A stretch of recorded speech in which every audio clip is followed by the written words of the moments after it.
आलोक जी जवाब दीजिए, बुर्के पर, एक सेकेंड, बुर्के पर और भगवा गमछा पहनकर अगर छात्र वहां पर पहुंच गए, जो उस वीडियो में दिख रहा है, वायरल वीडियो में, और नारेबाजी दोनों तरफ से हो रही है, इसमें बिकिनी को लाने की क्या जरूरत थी? मतलब कई लोग उस पर सवाल खड़े कर रहे हैं, कैसे जस्टिफाई करेंगे आप इसे? देखिए अंजना जी, शायद लोगों ने ट्वीट नहीं पढ़ा होगा। उस ट्वीट में कहीं पर भी स्कूल की बच्ची या बच्चियों के बारे में नहीं, और उसका जो लास्ट सेंटेंस है वो है स्टॉप हैरेसिंग वुमेन। महिलाओं के अधिकारों की बात की गई है उसके अंदर। आप मुझे बताइए, जहां पर ड्रेस कोड है वो ड्रेस कोड लागू होना चाहिए। अगर मदरसे में ड्रेस कोड बुरखे का है या किसी हिजाब का है तो मदरसे वाले देखेंगे। अगर ड्रेस कोड स्कूल में ये है कि हिजाब नहीं पहनना चाहिए तो हिजाब नहीं पहनना चाहिए।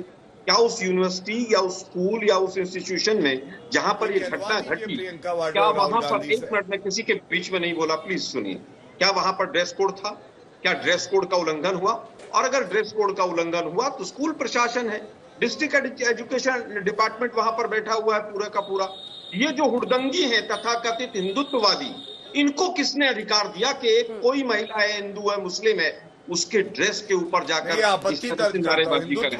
लेकिन दुर्भाग्य है कि देश के प्रधानमंत्री जब वस्त्रों से लोगों को पहचानते हैं तो ऐसे लोगों को कहीं ना कहीं किसी ना किसी रूप में बढ़ावा मिलता है, और सीधा फायदा बीजेपी हिंदू मुस्लिम करने में करती है, इसके अलावा कुछ नहीं करती है। पढ़ाने की बात है तो मिनिस्ट्री ऑफ माइनॉरिटी का बजट इस बार उठा के देखिए कितना घटा है। गौरव जी सिर्फ 2 लाइन में मुझे तीनों महिलाओं से एक कमेंट लेना है।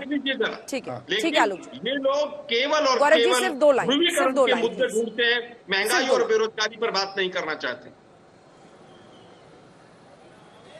देखिए, जो बात यहाँ प्रवक्ता कह रहे हैं, प्रवक्ता जो है, जो अपना लीडर होता है उसकी बात को बताता है।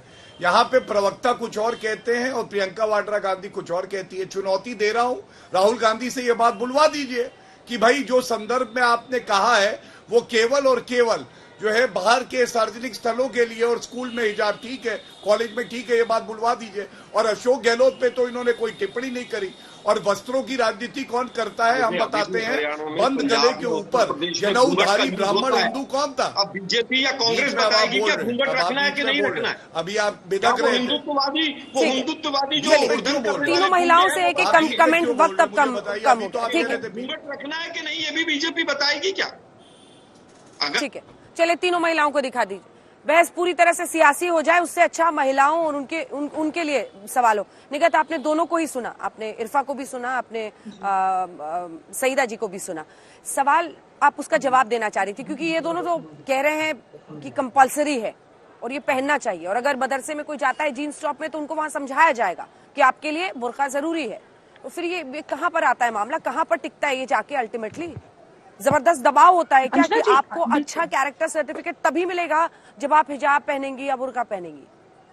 ये तो बिल्कुल मैंने अंजना जी पहले ही बात में अपने रखा था कि एक ना डंडा दिखाया जा रहा है, हिजाब का, बुर्खे का, निकाब का डंडा दिखाया जाता है। और वाकई बच्चियों की जहनियत में ये बात आ जाती है, क्योंकि बचपन में ही बच्चों के दिमाग में ये डाल दिया जाता है कि अगर आप बुर्खा और हिजाब नहीं पहनेंगे ना तो अल्लाह आपसे नाराज हो जाएगा, अल्लाह आपको सजा देगा। उस डर की वजह से बच्चियां हिजाब पहन रही हैं। और आप देखिए, हम मिस कर गए, परिफ्रा जी ने बहुत ही इंपॉर्टेंट बात करी, और हमें ये अच्छी बात है इन्होंने ये बात अपने मुंह से कह दी। इन्होंने ये कह दिया कि अगर बुर्का और हिजाब अलाउ नहीं करेंगे ना तो बच्चे, पेरेंट्स ना अपनी बेटियों को घर बिठा लेंगे कि आप स्कूल मत जाओ, क्योंकि आपको आपके तरीके का लिबास नहीं पहनने दिया जा रहा है। वही मैं कह रही हूँ कि यहाँ पर पेरेंट्स और कुछ लोग एजुकेशन को इम्पोर्टेंस नहीं दे रहे हैं, बल्कि हिजाब, बुर्खे और निकाब को दे रहे हैं। प्रतिबंधित कर दिया महिलाओं को कि खाना खाओगे कोई बात नहीं, खाओ, पर्दे के पीछे बैठकर खाओ, शादी में जाओगे कोई बात नहीं, काला बुर्खा पहनकर जाओ, कहीं और गर्मी में घूमने जाना है कोई बात नहीं, बुर्खा पहनकर जाओ, कुछ भी करो, तुम जलते रहो, तुम मरते रहो, तुम गर्मी में तहस नहस होते रहो, तुमसे खाना ना खाया जाए ना खाओ, तुमसे बच्चे ना संभाले जाए मत संभालो, लेकिन बुर्खा जरूर पहनो। आदमियों के लिए सब कुछ जायज है, उनके लिए कोई पर्दा नहीं है, लेकिन महिलाओं को हर जगह प्रतिबंधित कर दिया। और तो और पढ़ाई के लिए कह दिया कि बेटा स्कूल मत जाओ, शिक्षा मत लो, लेकिन बुर्खा पहनना जरूरी है। शिक्षा को नीचे कर दिया और आज बुर्खे को ऊपर कर दिया है।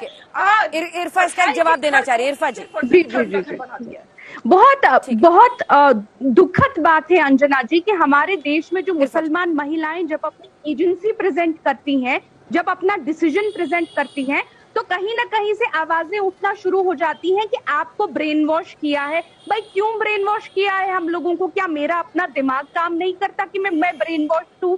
कहीं ना कहीं बहुत डीमीनिंग होता है कि जब भी एक मुसलमान महिला अपने लिए आवाज उठाती है, अपना मजहब फॉलो करने के लिए आवाज उठाती है, ना फॉलो करने के लिए आवाज उठाती है, तो निघत अब्बास जैसी औरतें आती हैं और कहती है हम तुमको बचाएंगे, हम तुमको बचाएंगे। भाई आपको किसने कहा हम लोगों को बचाने के लिए? निघत अब्बास जी, अगर आप एक मुसलमान महिला होके हिजाब नहीं लगाती हैं, यानी आपके घर वालों ने आपको फोर्स नहीं किया, बहुत अच्छी बात है। मेरे घर वालों ने मुझे फोर्स नहीं किया, जो हमारी तीसरी पैनलिस्ट है उनके घर वालों ने उनको फोर्स नहीं किया, तो आप कैसे बाकी लोगों के लिए कहती हैं कि बाकी घरों में कैसा होता है? आप हर किसी एक मुसलमान महिला जो है उसको एनकरेज करना चाहिए अपना डिसीजन लेने के लिए, और आप उसके लिए डिसीजन नहीं ले सकती हैं।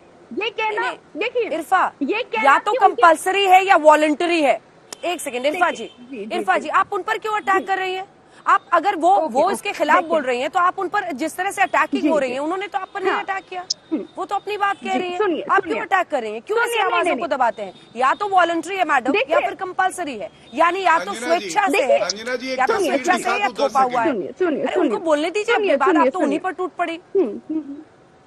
सुनिए, आप हिजाब को डिफेंड कीजिए ना, उन पर अटैक मत कीजिए। प्लीज सुन लीजिए। नहीं, हम हिजाब को डिफेंड नहीं कर रही हूँ, मैं एक महिला की चॉइस को डिफेंड कर रही हूँ कि एक महिला चूज करनी चाहिए अपने लिए कि वो लगाना चाहती है, वो नहीं लगाना चाहती है। जो महिला हिजाब नहीं लगाना चाहती है, मैं उसके साथ भी उतनी ही खड़ी हूँ